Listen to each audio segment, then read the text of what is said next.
সকাল সকাল আজকে বরমশাই ফোন করে কি বলছে জানো তো?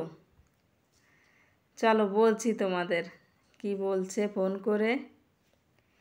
তো তার আগে কাজগুলো একটু সেরে নিই, তারপর বলছি। তো দেখো এখন বাজে সকাল 6:30, আর আমিও ঘুম থেকে উঠেছি, ছেলেও ঘুম থেকে উঠেছে, সঙ্গে সঙ্গে আমার সঙ্গেই উঠেছে। তো মা ওকে নিয়ে একটু রাস্তার দিকে গেল, আর আমি সকালবেলার কাজকর্মগুলো সেরে নিচ্ছি। তো বন্ধুরা, চলে এলাম নতুন দিনে নতুন ব্লগ নিয়ে। নতুন ব্লগে তোমাদের সবাইকে অনেক অনেক স্বাগত ও ভালোবাসা জানাই। তো তোমরা যে যেখানে আছো আশা করি ভালো আছো, সুস্থ আছো, আর ঠাকুরের কাছে প্রার্থনা করি সবাই ভালো থাকো, সুস্থ থাকো। আর তোমাদের আশীর্বাদে আমরাও যেন ভালো থাকি, সুস্থ থাকি, তোমাদের আশীর্বাদে, তোমাদের ভালোবাসায়। তো দেখো আমার ঘরটা ঝাড়ু লাগানো হয়ে গেছে, এখন বাইরেটা একটু ঝাড়ু লাগিয়ে নিয়ে তারপর চলে এসেছি রান্নাঘরে।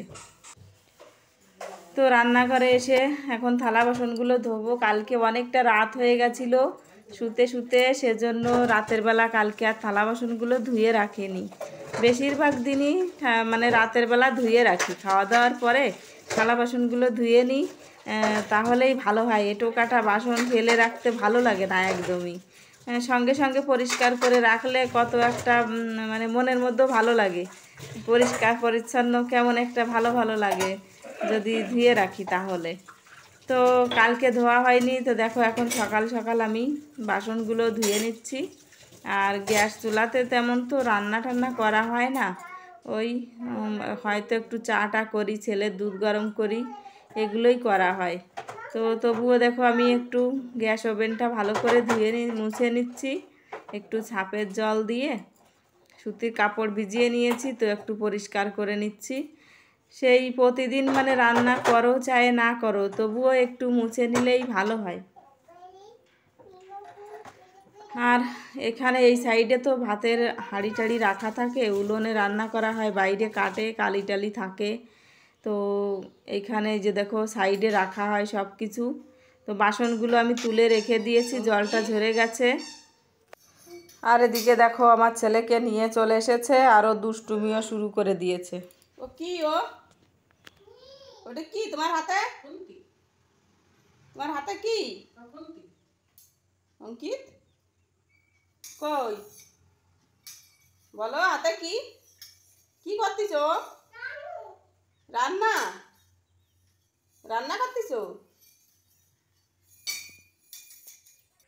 ছেলে আমার বলছে রান্না করছে, খুন্তি নিয়ে খেলা করছে আর বলছে রান্না করছে। তো দেখো আমি এখন যাচ্ছি দোকানে, সকালবেলা চা করব, তো চায়ের সঙ্গে খাওয়ার কিছুই নেই। তো আর ওদিকে ছেলেরও খিদে পেয়ে গেছে, ভাবছি যাই একটু দোকানের দিকে কিছু খাবার টাবার নিয়ে আসি। তো চলো কি নিয়ে আসবো সেটা শেয়ার করব তোমাদের সঙ্গে। আর মাঠের জল শুকিয়ে দেখতে পাচ্ছ কোথায় চলে গেছে, এই রাস্তার উপর জল উঠে গেছিলো, এই যে রাস্তা দেখতে পাচ্ছ রাস্তার উপর চলে এসেছিলো জলটা, সেই অনেক দূরে চলে গেছে এখন জল শুকিয়ে। এখন মাঠের জল শুকিয়ে যাবে আস্তে আস্তে, আর তারপর পেঁয়াজ চাষ শুরু হবে। টাকা রাখো, রাখি বিস্কুট খাও। নাও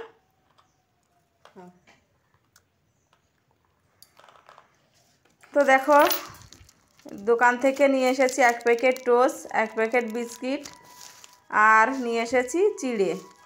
তো ছেলেকে ভাবছি মানে বিস্কিট খেতে চাইছে না, তো একটু চিড়ে ভিজিয়ে খাইয়ে দিয়েছি ওকে। সকাল সকাল একটু চিড়ে ভিজিয়ে খাইয়ে দিয়ে তারপর রান্নাঘরে এসেছি, আর চা করেছিলাম, আমরা সবাই চা খেয়েছি, আর ছেলেকে চিড়ে খাইয়ে দিয়েছি। ওর খিদে পেয়ে যায়, আমার রান্না করতে করতে সেই 10টাই বেজে যায় জানো তো। সকালবেলা চাটা করে কাজকর্ম সেরে রান্নাঘরে আসতে আসতে মানে রান্না করে নিয়ে যেতে যেতে 10টাই বাজে। তো খুব তাড়াতাড়ি রান্নাটা করছিলাম, তার কারণ ওদিকে মেয়ে যাবে স্কুলে, ও তাড়া দিচ্ছে, মা তাড়াতাড়ি রান্না করো, তাড়াতাড়ি ভাত দাও ভাত দাও। তো ভাবছি আগে তরকারিটাই যে দেখো হয়ে গেছে, ভাত হয়ে গেছে, ওকে দিয়ে আসবো, দিয়ে এসে তারপর এই যে এখন শাপলা কেটে নিচ্ছি, শাপলা ভাজি করব। আবার ও বাড়িতে যেতে হবে। সেই যে কালকে ডোয়াটা ওইভাবে রেখে এসেছি না, ওই আজকে ভাবছি গিয়ে ডোয়াটা ঠিকঠাক করব। সকাল সকাল যদি মা রান্নাবান্নাটা করতো তাহলে আমি গিয়ে ওই বাড়িতে কাজকর্ম করতে পারতাম, কিন্তু মা তো ছেলেকে রাখবে নাকি রান্না করবে, করতে পারবে না। সেজন্য আমি ভাবছি রান্না টান্না সারি, তারপর ও বাড়িতে যাব। তো ওদিকে মেয়ে ভাত খাচ্ছে, ওকে ভাত আর ওই যে তরকারিটা করলাম পেঁপের তরকারি, আর এই যে চারা পোনা মাছ ওই দিয়ে পেঁপের তরকারি করেছি, আর এদিকে শাপলা ভাজি করছি। তো মেয়ে খাওয়া দাওয়া করছে, স্কুলে যাবে। তো বন্ধুরা সবাই মিলে খাওয়া দাওয়া করে নিয়েছি সেই সকালবেলা। এখন কটা বাজে জানো তো? 10টার মধ্যে সকালবেলার খাওয়া দাওয়া হয়ে গেছিলো, আর এখন বাজে 1:15 হয়ে গেছে। বাবা পান্তা ভাত খেয়ে গেছিলো মাঠে, তো বাবা এখন এসে ভাত খাচ্ছে, আর আমি ছেলেকে ঘুম পাড়িয়ে দিয়েছি। এই যে দেখো ছেলেকে ঘুম পাড়িয়ে দিয়ে গেছিলাম আবার স্কুলে, ছেলের স্কুলে খিচুড়ির ক্যান আনতে। তো সেইটাই এনে বাড়িতে রেখে তারপর এই যে দেখো এখন এই বাড়িতে এসেছি।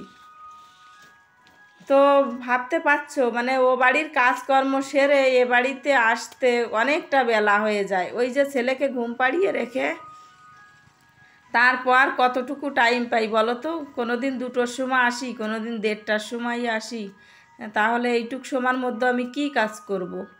যদি একটা দিন 2টো দিন সারাদিন সময় পাই, তাহলে কিন্তু একদিনের 2দিনের কাজ নয়, সেই কাজ একটু একটু করে আমাকে করতে হচ্ছে দেখো।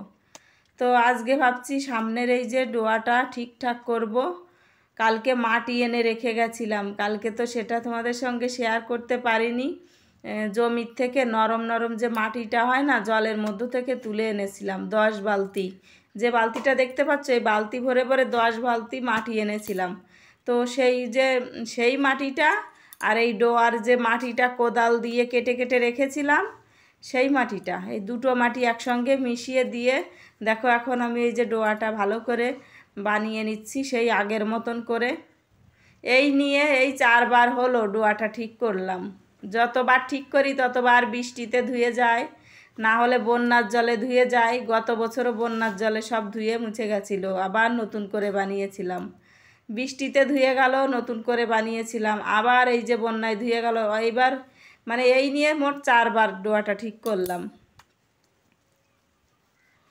তো বন্ধুরা যে কথা বলতে চাইছিলাম, বরমশাই ফোন করে কি বলল জানো তো? বরমশাই ফোন করে বলছে যে দুর্গা পুজো তো এসেই গেছে, তো জামা কাপড় কিনে ফেলো, সবার জামা কাপড় কিনে নাও, পুজো এসে গেছে, আর দেরি না করে কিনে নাও এখনই।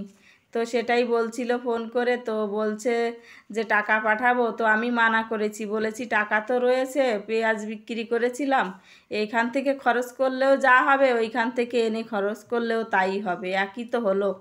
তো যেখান থেকেই হোক এক জায়গা থেকে করলেই হবে। তো দেখতে পাচ্ছ ডোয়াটা আমার ঠিক করা হয়ে গেছে, অনেক টাইম লেগে গেছে। এখন বাজে 4টে, সেই 1:30টার সময় এসেছি, 4টে বেজে গেছে। আর এই সাইডটাও একটু পরিষ্কার পরিচ্ছন্ন করলাম ঝাড়ু টাড়ু লাগিয়ে। এই যে দেখো এই সাইডও পরিষ্কার করেছি। আর কিছু ডাল ছিল এইখানে, সেই ডালগুলো এনে এই যে এইখানে রেখে দিয়েছি গাছের সাইডে। আর দেখো মাঠের জল ওই যে কতটা কম হয়ে গেছে দেখতে পাচ্ছ। ওই যে পাশের জমিটাও শুকিয়ে গেছে বাবার, ওই জমিতে পেঁয়াজ চাষ হবে না সর্ষে বুনবে, যাই হোক একটা কিছু করবে। তো বন্ধুরা ব্লগটি আর বড় করছি না, এ পর্যন্তই। যদি ভালো লেগে থাকে অবশ্যই একটা লাইক করে দিও, কমেন্ট করে বলো কেমন হয়েছে। আজকের মতো